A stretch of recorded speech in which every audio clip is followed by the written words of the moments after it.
Muy bien, vamos a iniciar el tema sobre consejería pastoral. Esta es la clase número uno y ustedes están viendo una presentación de diapositivas Prezi, la cual pueden consultar cuando ustedes gusten en línea. Ahora vamos a ver el primero de los temas. El cuadro de la definición abarca el primer la primera presentación dos temas que son la necesidad de la consejería cristiana y el otro es las características de la consejería cristiana. Corresponden al capítulo 1 y al capítulo 2 del libro Consejería Cristiana Eficaz de Collins. Comenzamos diciendo que la consejería tuvo un auge, un impulso muy fuerte, lo cual repercute hasta la actualidad con la aparición de Sigmund Freud. Él le dio un impulso muy fuerte con el tema del psicoanálisis, el estudio de los sueños, los impulsos que dirigen al hombre, la definición del yo, del super yo, del ello, todas estas, a lo que él llamó las fuerzas del inconsciente.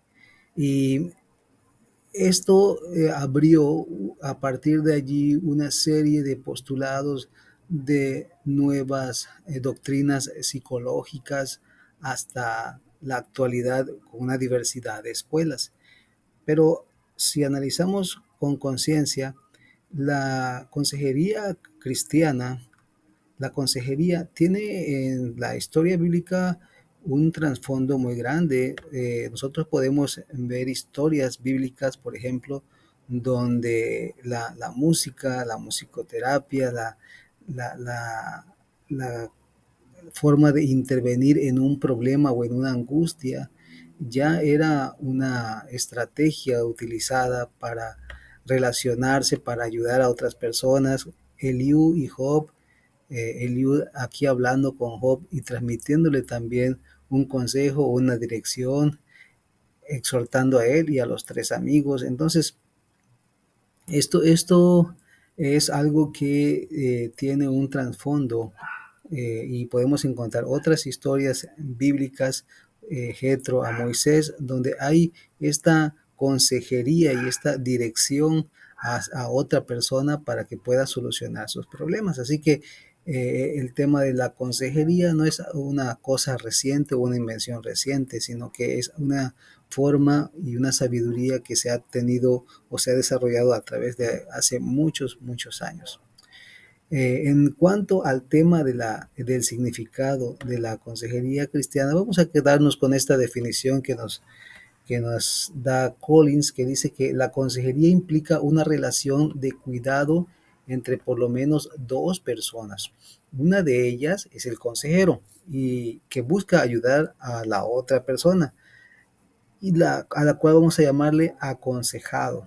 Esto es a resolver y anticipar los problemas de su diario vivir. Esto es lo que podemos tomar por el momento, una definición muy práctica de lo que es la consejería.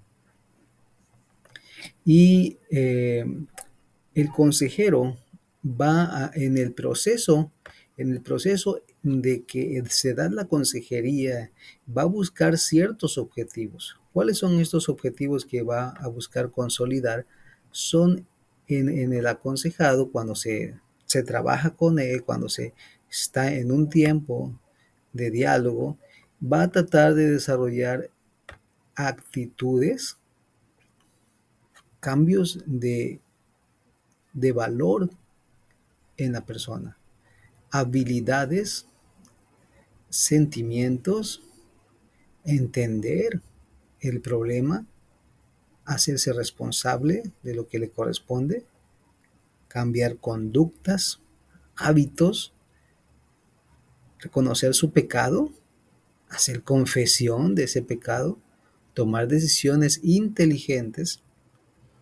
También puede ser que el objetivo sea que logre aceptar ayuda cuando no reconoce el problema, Lo primero es que aceptar que hay un problema para que pueda recibir la ayuda. Apoyar a otros, quizás sea también una de las funciones. Reconocer peligros, enseñarle, sobre todo en casos de adicción, a reconocer cuándo puede caer y qué momentos tiene que prevenirse para no caer ahí. Eh, Acción preventiva y su crecimiento en Cristo. Estas son algunas de las metas que un consejero cristiano tiene que establecer. ¿Qué es lo que va a lograr en su consejería? Y va a definir sobre qué áreas necesita él trabajar. También, en definidas cuentas, el consejero busca aplicar la sabiduría de Dios como lo enseña la Biblia. Tiene que tener Biblia en su corazón y transmitir esa sabiduría a los aconsejados. Hemos de ver repetidamente en el tema de la consejería que el consejero debe ser una persona espiritual. ¿De acuerdo? Vamos a quedarnos entonces con estos conceptos y pasemos a la singularidad de la consejería. ¿Por qué la consejería se cuece aparte o es especial? Bueno, eh, es singular la consejería en al menos tres sentidos. Miren, posee puntos de partida singulares acerca de la vida y del universo. O sea, el consejero y el que va a recibir la consejería ya saben de dónde parte su consejo. Ya hay bases, por ejemplo, ya sabemos que somos creyentes, que creemos en un Dios trino, que creemos en los milagros, que creemos en la doctrina bíblica, que creemos lo que creemos de la muerte, lo que creemos de la resurrección. O sea, ya, ya hay un punto de partida en ese sentido.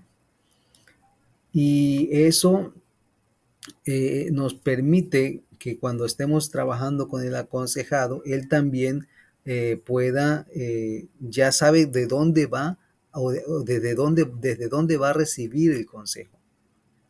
¿Okay? Eso lo hace singular, eso lo hace especial a la consejería porque ya nos da una base. Esto no ocurre necesariamente en un proceso de psicoterapia. Vamos a ver las metas. Las metas, esta consejería está interesada en sí específicamente resolver problemas, pero además tiene como meta presentar el Evangelio y ayudar al crecimiento espiritual. Si nuestro aconsejado no es creyente, una de las metas será que reconozca el señorío de Cristo. Si nuestro aconsejado es creyente, entonces una de nuestras metas será que la persona crezca espiritualmente. Ver cómo están sus disciplinas, su disciplina espiritual y fortalecerla. Y la tercera cosa que hace singular a la consejería es que usa la oración y el ayuno. Sus métodos son singulares: la lectura bíblica, la participación dinámica de la iglesia y entre otras prácticas. También hace singular a la consejería esto porque no ocurre en un proceso de psicoterapia. ¿Sí? Aquí la oración y el ayuno y la lectura bíblica se convierten en herramientas muy importantes que va a usar el consejero. ¿Okay? Entonces, esto es lo que la hace especial a la consejería bíblica.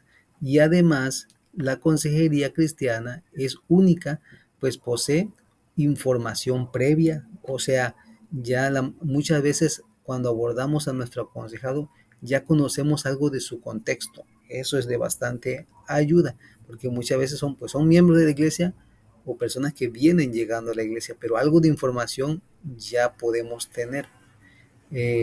Otra de las cosas es que se le puede visitar. No ocurre en un proceso de psicoterapia, pero sí en la consejería. Ya hay confianza muchas veces con esa persona a la que se le va a aconsejar, y ese es otro punto de ganancia que acelera los resultados. Y finalmente, como hemos hablado, los recursos espirituales con los que contamos también están a disposición del consejero cristiano. Entonces, todas estas cosas hacen de la consejería un elemento singular y un abordaje muy especial a los problemas del aconsejado. En cuanto a los mandamientos y la gran comisión, Jesús estableció dos grandes mandamientos y los encontramos en estas citas, Marcos 12:31. También encontramos la gran comisión de Mateo 28:19-20. Bien, eh, los mandamientos: amarás al Señor tu Dios y amarás a tu prójimo. La gran comisión: id y haced discípulos. Esta triada nos va a permitir tener una directriz, nos va a generar esto, miren, como una flecha que nos va a dirigir durante todo nuestro proceso de consejería. Es como si fuera nuestra filosofía, porque cuando nosotros vamos a dar la consejería, vamos a dirigirnos por el amor a Dios, lo hacemos por amor a Dios primeramente. Número dos, lo hacemos por amor al prójimo. Y lo hacemos porque al hacerlo o estamos evangelizando o estamos discipulando, lo cual incluye a la gran comisión. Jesús realizó su ministerio tratando a las personas de manera individual.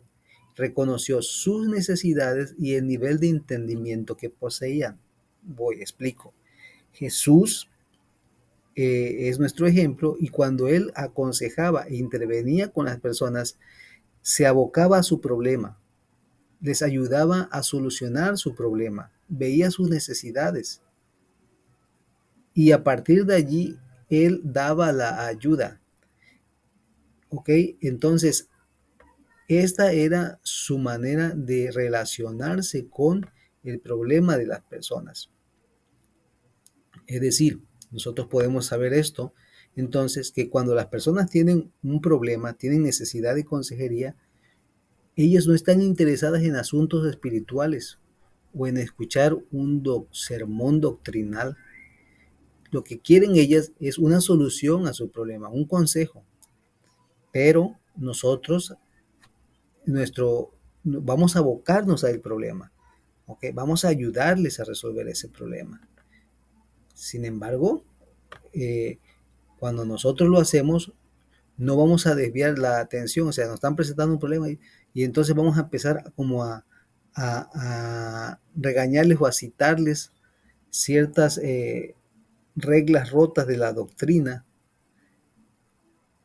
Lo que conviene aquí es, bien, tienes un problema, te ayudo, y en ese proceso o posterior yo tengo que guiar a esas personas hacia el conocimiento de Dios o hacia su crecimiento espiritual. Pero esto es algo que yo voy a conseguir con la confianza que voy a ganar con la persona mientras le estoy ayudando en el problema.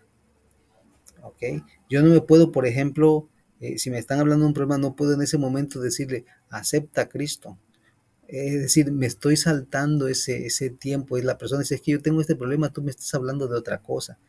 Yo tengo que establecer la necesidad que tiene de Cristo a través de que Él analice su problema. Y cuando se dé cuenta de esa necesidad, entonces Él mismo va a buscar de Dios. ¿De acuerdo?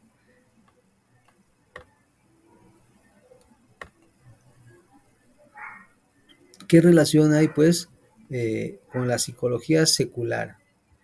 ¿Cómo debe reaccionar un consejero ante las enseñanzas psicológicas?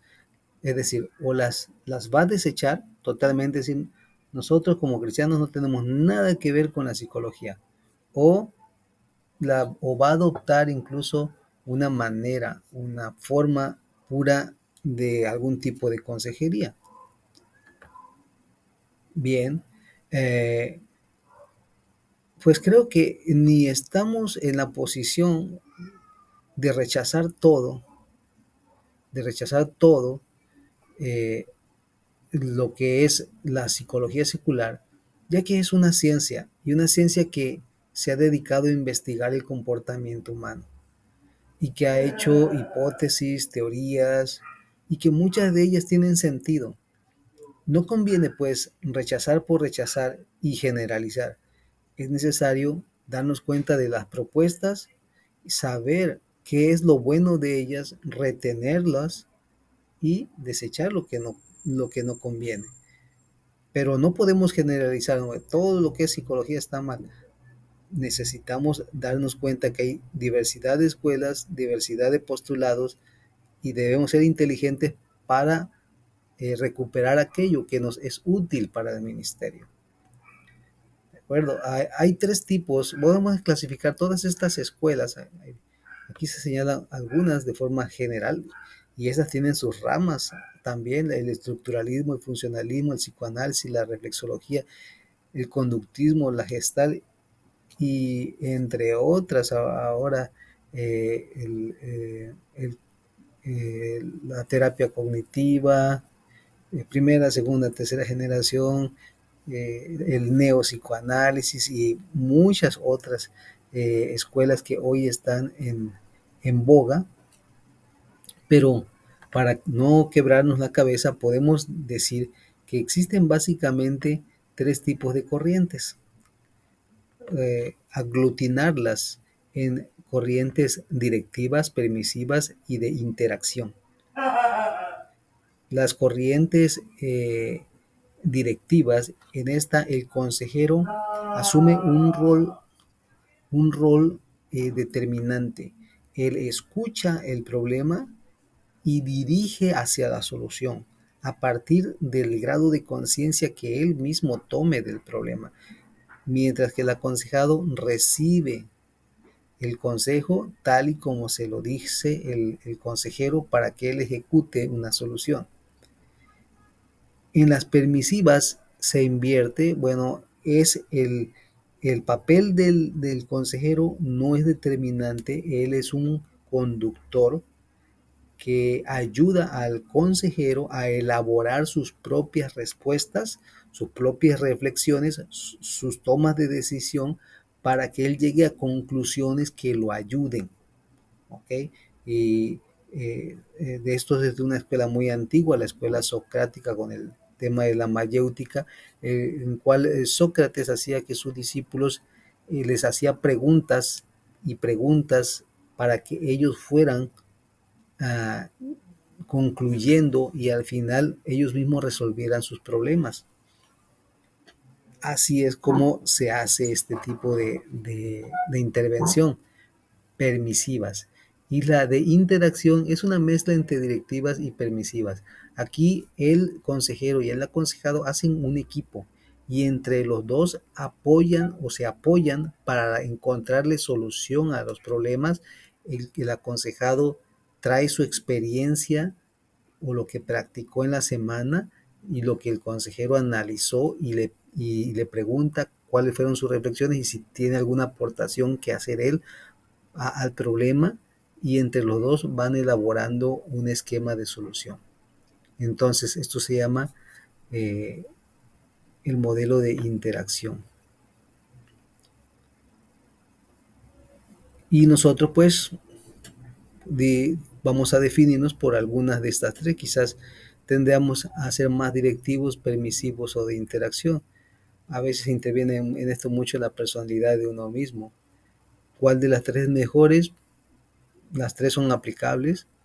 Un ejemplo de las permisivas que vemos es cómo Jesús, cuando va en el camino de Emaús, él va haciéndoles preguntas de reflexión a los que van en el camino, los discípulos caminantes, para que ellos mismos vayan hablando y vayan dándose cuenta quién es Él sin que Él se descubra.